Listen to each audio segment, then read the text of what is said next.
আমি ভালোভাবে চালালে যাত্রীরা নিরাপদ, আমি যদি লাগাই দেই বা ঠিকঠাক অন্যভাবে জায়গা তাহলে নিরাপদ না। সব জায়গায় সংসদ ভবন চালাতে পারি, শাহবাগ চালাতে, সব জায়গায় চালাতে পারি, সবাই চড়তে পারবে, সবাই এটাতে চড়তে পারবে, এটা কোনো সময় শখের বিষয় আর কি।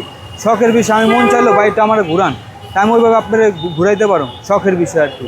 এটা যাত্রীর উপরে নির্ভর করে, কেউ 100 দিতে পারে, কেউ 200 দিতে পারে, কেউ 500 দিতে পারে, এটা তার উপরে ডিপেন্ড করে। যে কোনো টাইমে সরকার উড়াই দিতে পারে অটো রিক্সার, ঠিক আছে। আর এই ঘোড়ার গাড়ি বানাইছি, কোনো অটো রিক্সার সরকার উড়াইতে পারবো না, তারপরে কোনো পুলিশ ঝামেলা করতে পারবো না, এটা বৈধ আর এটা অবৈধ।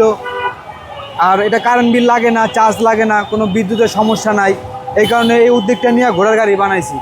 একটা ঘোড়া আর হলো গাড়ি, ঘোড়া তারপরে যে এটা আছে, এগুলো আছে, এগুলো আছে, লাগাম আছে, পায়ের খুল্লি আছে, অনেক কিছু আছে, বিভিন্ন অনেক কিছু আছে।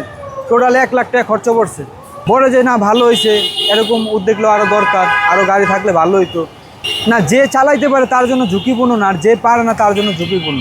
মানে আমি তো চালাইতে পারি, আমার লেগে তো কোনো ঝুঁকিপূর্ণ না। পুলিশ কোনো সমস্যা করে না, পুলিশ কোনো ধরে না, তারপরে পুলিশ আপনার কিছু চেক করে না, কিছুই করে না।